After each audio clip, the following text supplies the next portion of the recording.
मेरी आवाज सुनो। यह दूरदर्शन पर प्रसारित होने वाला सबसे प्रसिद्ध और पहला संगीत का रियलिटी शो था, जो कि बहुत ही लोकप्रिय था। दूरदर्शन 80-90 के शतक में सबसे ज्यादा चलने वाला और लोगों का पसंदीदा चैनल था। उस समय इस चैनल में बहुत से मनोरंजक शोज प्रसारित किए जाते थे, जो कि उस समय के लोगों का मनोरंजन का साधन था। मेरी आवाज सुनो रियलिटी शो भी एक मनोरंजक शो था। भारतीय टेलीविजन में पहली बार इस तरह का शो दिखाया गया, जिसके माध्यम से लोग इस शो में भाग लेकर अपनी प्रतिभा दिखा सके किए जाते थे, जो कि उस समय के लोगों का मनोरंजन का साधन था। मेरी आवाज सुनो रियलिटी शो भी एक मनोरंजक शो था। भारतीय टेलीविजन में पहली बार इस तरह का शो दिखाया गया, जिसके माध्यम से लोग इस शो में भाग लेकर अपनी प्रतिभा दिखा सके। मेरी आवाज सुनो रियलिटी शो सन 1996 में अक्टूबर माह में दूरदर्शन चैनल पर प्रसारित हुआ था, जिसका अब तक सिर्फ एक ही सीजन आया है। इस शो के एंकर एवं होस्ट गायक अन्नू कपूर थे, एवं इस शो में जज संगीत जगत के ऐसे गायक थे जो कि बहुत प्रतिभावान थे। उनमें से कुछ जज जतिन, ललित, लता मंगेशकर, मन्ना डे, अनूप जलोटा, भूपेन हजारिका और पंडित जसराज आदि थे। यह शो पहला गायकी रियलिटी शो था जो कि टेलीविजन पर आया। इसके माध्यम से उस समय के कई प्रतिभाशाली लोग इस शो का हिस्सा बने। वैसे आज के समय में बहुत से रियलिटी शो आते हैं, जिसमें लोग अपने अलग अलग प्रकार की प्रतिभाओं को प्रदर्शित करते हैं, किंतु उस समय ऐसा नहीं था। उस समय लोगों को काफी संघर्ष का सामना करना पड़ता था। फिर उन्हीं के लिए इस तरह के शो की शुरुआत हुई, जो कि काफी लोकप्रिय रहा। लोगों की संगीत की दुनिया में काफी दिलचस्पी होती है, इसलिए लोगों ने इस शो को पसंद भी किया। इस शो में बहुत से लोगों ने भाग लिया। उन सभी प्रतिभागियों ने अपनी गायन प्रतिभा को प्रदर्शित किया और उनमें से एक विजेता घोषित किए गए। मेरी आवाज सुनो का फॉर्मेट। मेरी आवाज सुनो का फॉर्मेट आज के समय के रियलिटी शोज से अलग था। उस समय यह बहुत कठिन था। हर एक प्रतिभागी को हर तरह के गाने गाकर अपनी गायकी की प्रतिभा को प्रदर्शित करना होता था। शो की शुरुआत अन्नू कपूर के गाने के साथ होती थी। उसके बाद वे जजेस और प्रतिभागियों को एक दूसरे से इंट्रोड्यूस कराते थे। शो में 3 चरण होते थे। वे इस प्रकार हैं। पहले चरण में हर एक प्रतिभागी को मंच के बीच में आकर अपनी पसंद का गाना गाना होता था। वो गाना किसी भी प्रकार का हो सकता था, जैसे गजल, क्लासिक और कोई भी। दूसरे चरण में गायक एक फिल्म क्लिप के लिए गाना गाते थे। यह चरण प्लेबैक सिंगिंग की तरह ही था।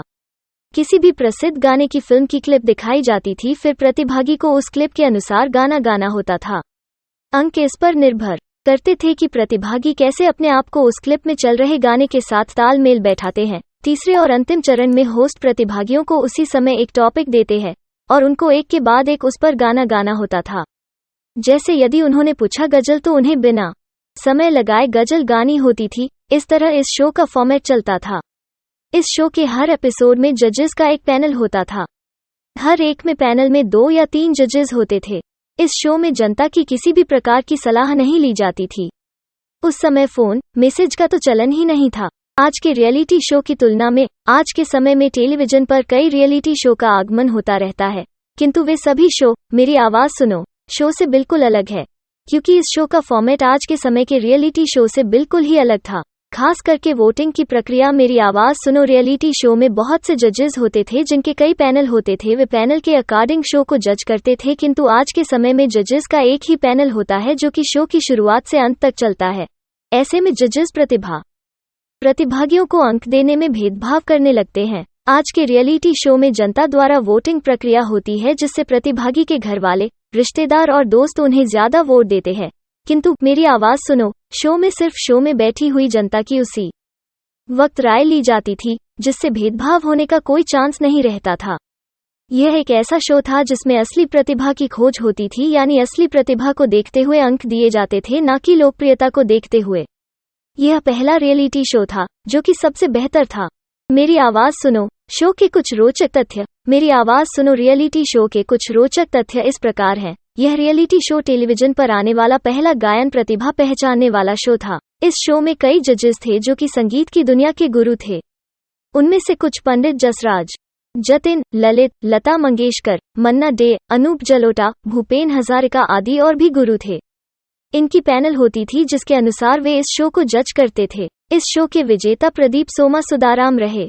इसके अलावा एक और विजेता प्रतिभागी थी, जो कि आज के समय की बहुत बड़ी एवं मशहूर गायिका हैं। वे हैं सुनिधि चौहान। सुनिधि चौहान सिर्फ 13 साल की थी जब वे इस शो का हिस्सा बनी तथा उन्होंने अपनी गायन प्रतिभा को प्रदर्शित कर इस शो को जीता। लता मंगेशकर जी ने सुनिधि चौहान को गोल्डन वॉइस के नाम से पुकारा। सुनिधि आज बॉलीवुड में एक बहुत बड़ी गायिका के रूप में प्रसिद्ध हैं। प्रदीप सोमासुदाराम पेशे से इंजीनियर थे एवं उन्होंने अपनी गायन प्रतिभा को न चुनते हुए अपने इंजीनियरिंग के करियर को चुना। इस शो के टाइटल सॉन्ग को लता मंगेशकर जी ने गाया। इस शो के एंकर एवं होस्ट अन्नू कपूर जी थे। इस तरह यह शो दूरदर्शन चैनल पर बहुत ही प्रसिद्ध हुआ एवं लोगों को यह पसंद भी आया।